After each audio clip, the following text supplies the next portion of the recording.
Hello and welcome to Monster of the Week, the only show on the internet that was born as a result of feeding every other D&D YouTube channel to a horrible nightmare creature. But fortunately, this week we're talking about a super normal creature that doesn't do any gross stuff dealing with copious amounts of blood and just generally likes being a normal guy. What's that? It's not super normal? Well, I mean, it can't be worse than last week. We were talking about a sentient guy made of blood. Oh my god, what is that? This is what you want, right? I can see the numbers. The analytics don't lie. You guys just love to terrorize your players with horribly grotesque monsters that Dungeons and Dragons and Wizards of the Coast would rather keep buried in the past, right? I mean, to be fair, so do I. That's kind of why I started making these videos. And I can promise you that this week's monster is all that and more. Today, we're talking about the deepspawn. This monster is completely buck wild, and it might be one of the only monsters you ever need to populate every dungeon you make in the future going forward. It's also just pretty gross looking. As always, here on Monster of the Week, we're going to take a deep dive into what makes this creature so fascinating. We're going to talk about its lore, publication history, ecology, and of course, ultimately convert it from 3rd edition D&D into 5e. And just to level with you guys, I know in the past I've gotten very excited about lots of different D&D monsters, and I mean, there are tons of cool D&D monsters out there worth being excited over, but the deepspawn is truly one of the most fascinating creatures to ever come across my desk. I can't wait to tell you all about it, but first, I need to pay my cat's vet bill. Someone had to get surgery. Yeah, we're gonna do an ad now because you had to get surgery, bud. That's cool, that's fun. And I'm only able to do that because of this week's sponsor, the Crystals of Zaleth, Kickstarter. This week's sponsor is such a unique product for us D&D nerds. The Crystals of Zaleth, published by Obvious Mimic, is a 5e survival-based solo adventure. So how does that work? Think of it like a choose-your-own-adventure storybook, except your character has stats, you can fight monsters, and of course, collect treasure. The folks behind this project have already successfully published another one of these adventures called The Wolves of Langston, and it's awesome. Their new adventure, The Crystals of Zaleth, will have you delving into the depths of an ancient forgotten city rife with puzzles, traps, secrets, and of course, loot. You'll get to choose your own path along an interactive story that is meant to feel like a proper RPG. Not only is this just a cool adventure and a fun way to play the game, it can be a great method for testing out a new character build, getting some backstory developed for a character you plan to bring to a new gaming group, or even as a way to get your D&D fix when game night gets cancelled. If that sounds cool to you, definitely check out the link in the pinned comment below and head over to their Kickstarter. Thank you so much to Obvious Mimic for sponsoring this week's episode. I know I appreciate it, and I know Mankey appreciates it too. Now, without further ado, let's talk about the birds and the bees and the giant flesh monster living in the depths of your dungeon.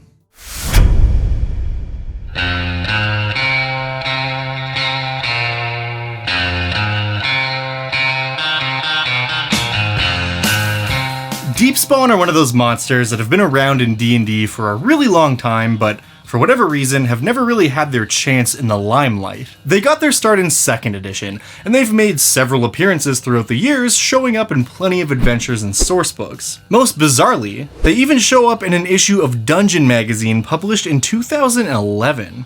The reason this is so strange to me is because during this time, Dungeon Magazine had firmly moved into the era where they were covering 4th edition content, and despite the fact that there's a whole article in this issue about the deepspawn written by Ed Greenwood no less, there aren't actually stats for the creature anywhere. In fact, as far as I was able to find, there aren't 4th edition stats for this creature anywhere, so it's especially weird that this exists. Also, this is totally unrelated, but I have to talk about the cover artwork of this issue of the magazine for a minute. This artwork also appears in the werewolf section of the 5th edition monster manual. You've probably seen people talking about it online because it's like an overt reference to Gaston from Beauty and the Beast, but apparently that piece of art wasn't made for 5e, but rather made for an issue of Dungeon magazine in 2011 that involved an adventure about werewolves. So next time someone tries to flex their D&D knowledge on you and says something like, "Did you know Gaston's in the monster manual?" you can flex on them and say, actually, he's from an art piece done for an issue of Dragon magazine that's over a decade old. Anyways, now that I've successfully derailed this video like a true power gamer should, let's move on and talk about what this thing actually is. The deepspawn is a weird looking guy. They're basically giant meatballs covered in eyes that have 6 tentacles. 3 of their tentacles end in the way you'd expect a tentacle to end, and the other 3 all have gaping maws attached to them. The eyes of a deepspawn are all attached to its central body by little stalks, sort of like a beholder, except the creature can also retract those stalks, so it usually only has 1 or 2 of its eyes extended at once. I feel like it goes without saying, but these monsters are definitely aberrations, and like many aberrations, the actual origins of the creature is a subject of great debate. All we really know about them is that they first emerged in the Underdark. Whether they were created on purpose with magic or they naturally evolved somehow, nobody really knows. The most popular theory is that they are likely from a place such as the Far Realm, and the first deepspawn made their way to the material world through a portal of some kind. But whatever the case, these nightmares are here to stay. Now, if you're like me, and I know I am, you're probably looking at this thing and thinking, what makes this monster so special? I mean, I did spend like the first half of the intro hyping up this monster about how cool it is, so what makes them so special? The short answer is clones. Let me explain.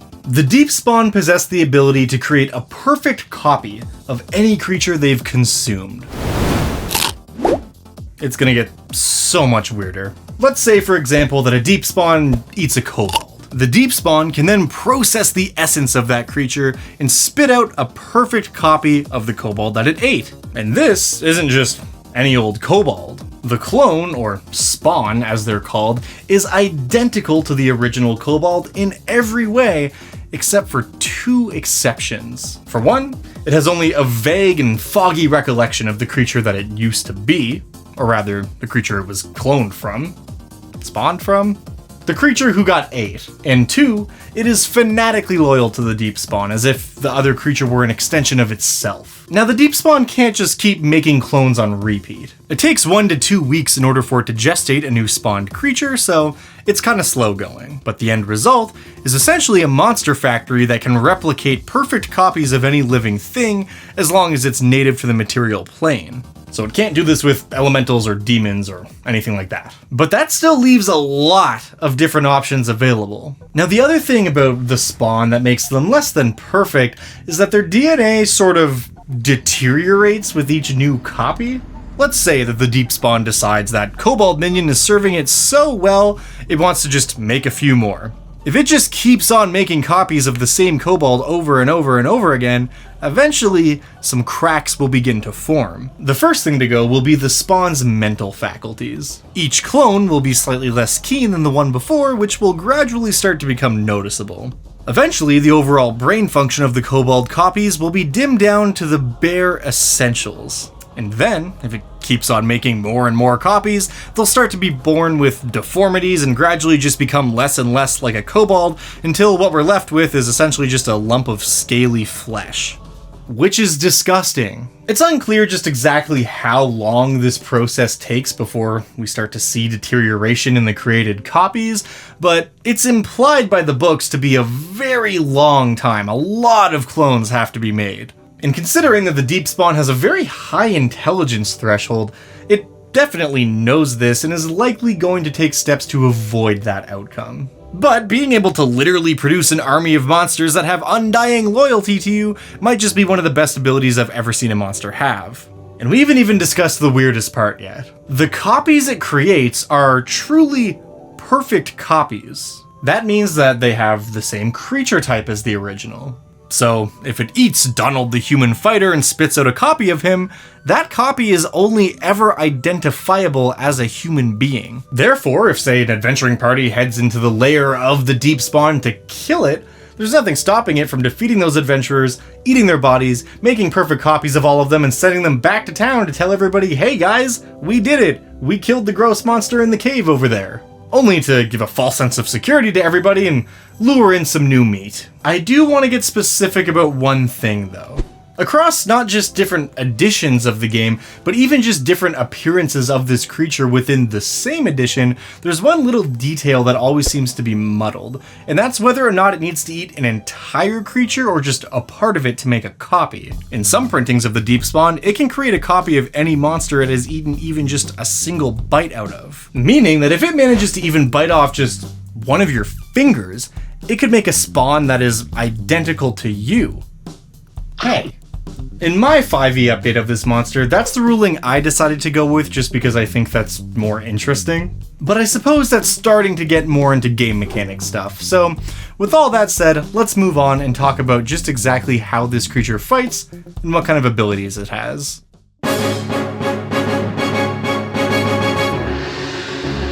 So, you want to do battle with a giant tentacle mouth meatball, eh? Well, there's a few things you ought to know. First of all, this creature clocks in with a challenge rating of 10, making it a very formidable monster. And it can wield one weapon in each of its spare tentacles, which means you can have a lot of different weapon types at play here. In my version of the stat block, the creature wields a Great Axe, a Morning Star, and a Shield. That gives it a slight bump to AC and diversifies its damage types a little bit. However, it can wield literally any weapon type, so feel free to mix and match the weapons you have equipped on your deepspawn. If you want to get spicy with it, you could always add in a few magic weapons, but keep in mind anything it is wielding will of course be collected by the players if they destroy our tentacle meatball friend here. One other thing to note is that these creatures do only have a movement speed of 20 feet. To counteract their slow speed, they tend to employ ambush tactics by waiting under piles of rubble or treasure so they can jump out and grab their enemies before they have a chance to just walk away. In terms of magic, this creature does have a few spells up its tentacled sleeves as well. Detect Thoughts and Water Breathing at will give this creature a little bit of utility, while Hold Monster 3 times per day is a great way to stop an escaping meal and potential new source of DNA. And casting Heal once per day is a great way to undo all those stab wounds inflicted by your dinner. Another thing mechanically about this creature that I find makes it a little bit more interesting and interactive on the battlefield is that you can cut off its tentacles. If you've ever fought a Hydra in D&D before, this works sort of the same way. If the creature takes 25 or more slashing damage in a single round, one of its tentacles is severed and it loses access to the weapon it was holding in that hand. Or appendage. Pseudopod? Tentacle. This also means the creature makes one less attack per round, so it's great if you can lop off those limbs early. The tentacles will of course grow back, but it takes 1d10 days, so unless combat runs for a really long time, it won't be a problem during the battle. But we all know the real threat when a deepspawn is involved is of course going to be the creatures that it can spawn. At any given time, it's liable to be accompanied by up to 3 different spawned minions. So on the stat block, I of course included a table that you can use. In the event of a random encounter, you can just roll on this table 3 times and that'll tell you what kind of minions the deepspawn has with it. If you do have time to prepare the encounter in advance, you can of course have the deepspawn accompanied by all manner of different monsters you think would make a good fit for the encounter, but this table's there to fall back on in case you need something in a pinch. But whatever other creatures are present, they'll fight the way that they always do, except they'll be allied with the deepspawn and they will do anything to prevent the deepspawn from taking damage. And when I said earlier that they're fanatically loyal, I meant it. For an example of just how deep this loyalty runs, you only need to take a look at the adventure module Hellgate Keep. In this adventure, there is a deepspawn sealed away in the depths of the dungeon, unable to escape. So in order to survive, it spawned a few trolls that it could feed on. Since trolls regenerate pretty quickly, it could eat all of the trolls' body except for their torso, and allow them to recover before feeding on them again. And then in order to stop the trolls from starving, the deepspawn would command them to eat each other's limbs, and all of this is just fucking abysmal, but it perfectly illustrates the point. These monsters are disgusting. I feel like I could write a whole ass philosophy paper about the deepspawn and their relationship to utilitarianism, but nobody wants or needs that. So let's move on and talk about some ways we can actually use this monster to tell a story.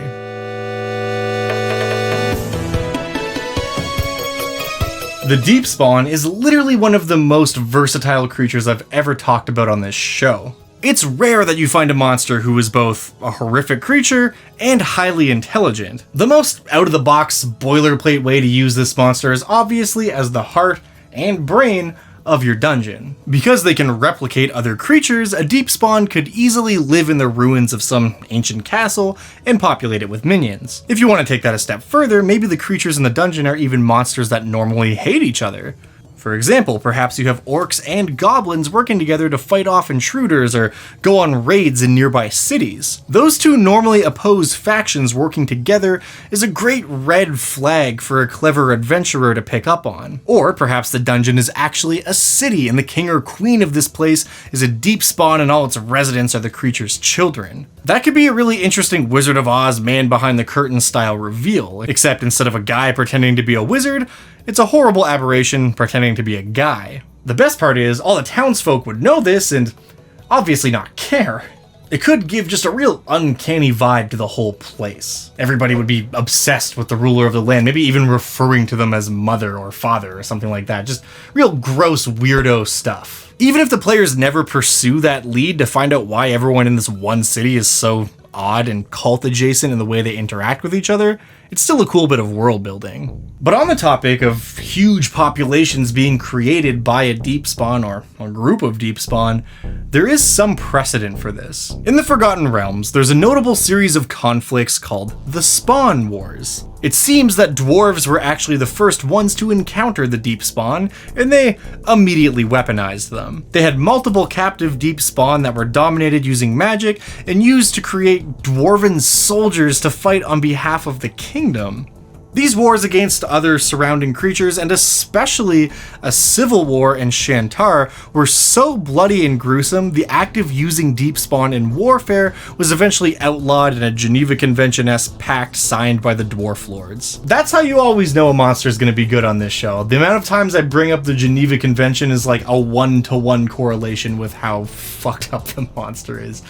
And as we established earlier, that's what the people want. But in the case of the dwarves, not only did a near endless supply of spawn soldiers end up making the wars worse, it also carried so many ethical questions. It's for this reason that, in the Forgotten Realms at least, dwarves have a deep-seated hatred of the deepspawn and will often seek to kill them on sight, not wanting anyone to commit the same sins as their ancestors. But I mean, having access to a soldier-making factory sounds like a horrible plot for a horrible villain. Maybe your antagonist is just collecting as many deepspawn as possible and feeding enemy soldiers to them to act as their own personal army. Imagine a kingdom being attacked by legions made up from their own fallen soldiers.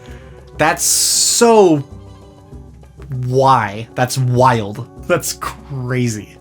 And the deepspawn might not even be dominated by this villain. Maybe they're just cooperating because they get something out of this arrangement. Or maybe instead of a singular villain, the enemy is actually just a council of deepspawn that have combined their powers to vie for domination of the realms of mortal kind. And even if they're not power-hungry warlords, the deepspawn society could just be a faction that exists within your game. A sort of creature coalition that is all birthed from the deepspawn lords of their kingdom. Each deepspawn might even have their own house name and heraldry, just kind of like a traditional medieval society, except the head of each house is a horrible monster. I mean, literally a horrible monster, not just in the figurative war crime-y sense. And maybe the ruler of the society is an exceptionally large and powerful deepspawn called the Ancient Mother, or something that is capable of spawning massive entities like giants. Could be neat. All I'm saying. Something really important about this monster that I want to really make sure I touch on is the fact that they do have a personality. They're not just smart, they're truly unique individuals like any other sentient creature. A really good example of this comes from one of the older modules that features a deepspawn. This individual goes by the name Beautiful Flower, and the story here is pretty macabre but very compelling. Essentially, a powerful wizard was locked up by his other wizard buddies for dabbling in forbidden magic, but he managed to sneak a baby deepspawn into the dungeon where he was locked away. He nurtured the deepspawn by feeding it small animals he could catch, which the creature could then replicate to feed both of them. The dungeon was of course sealed off from the outside world, and before the wizard could use his deepspawn buddy to escape, he died. The deepspawn, of course, then gave him a proper burial and attended to his last rites. Just kidding, it ate his body and made a copy of him. So now, this deepspawn called Beautiful Flower refers to this wizard spawn creature that it's created as both its father and its child, which is like, kind of true, But also, what the fuck? When the players encounter this bizarre pair, they can of course fight them, but the deep spawn has no reason to just kill the players on sight. So, it basically offers the player a deal where as long as they set it free out into the rest of the world and unleash it from this dungeon it's been locked up in all its life, it won't hurt them. It just wants to see the dream of its dad's son fulfilled. That's a very potentially powerful ally to have, and just a massive liability to bring into the world. If the players do end up encountering a deep spawn they want to cooperate with, I think it's worth considering what kind of quest the deep spawn might send them on. All your standard quest giving stuff applies here, of course, but what if the thing the deep spawn wants is actually a specific creature? A powerful one that's native to the material plane so it can eat it and use its DNA to create extremely powerful minions. The first thing that came to mind for me, and probably for some of you out there, is a dragon. The deep spawn might promise the players a handsome reward if they can bring back either a dragon egg or a baby dragon wormling of some kind. Because once the aberration is able to dine on the dragon's flesh, it can now birth a baby dragon that will grow up into an exceedingly powerful creature.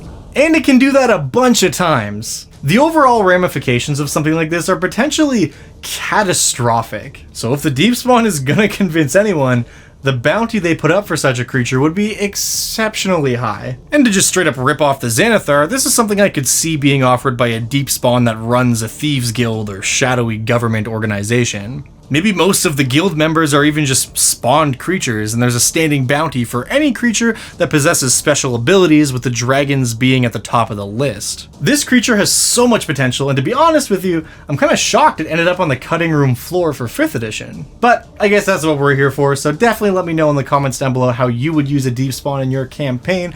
I cannot wait to read through this comment section later, because I know it's going to be just absolutely wild. And I also want to give a special shout out to all of my patrons for making this show possible. You guys literally allow me to do what I do here, so I appreciate it. And a special shout out goes to our patron of the week. This week's patron is Mighty Muse. Thank you so much for being my muse and inspiring me to create the content you see on this channel every single week. And once again, thank you for watching. If you're new here, I'm sorry that this was your introduction to the channel, but please consider subscribing. I promise not every video is this fucking gross. And yeah, it helps me out a bunch, and that way you'll never miss another horrible eldritch being showing up in your sub box. And if you know of a monster from a previous edition of D&D or some other tabletop game that you would like to see converted into 5th edition and have a video made deep diving into its lore and publication history, definitely let me know in the comments below or over on the Dungeon Dad Discord server in the Monster Suggestions channel so I can add it to the list. And who knows, you might just see it show up on a future episode of Monster of the Week. Thank you all so much for watching. I truly do appreciate it, and I'll see you in the next one. Till then.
Dungeon Dad takes to the sea with a viscous crew of pirates. The crew of a dread ship of minuscule proportions is ready to do battle. They won't let the glass be a prison any longer. The whole fleet sets sail at dawn. Next episode, Bottled Armada. Tune in next time for lots more fan service.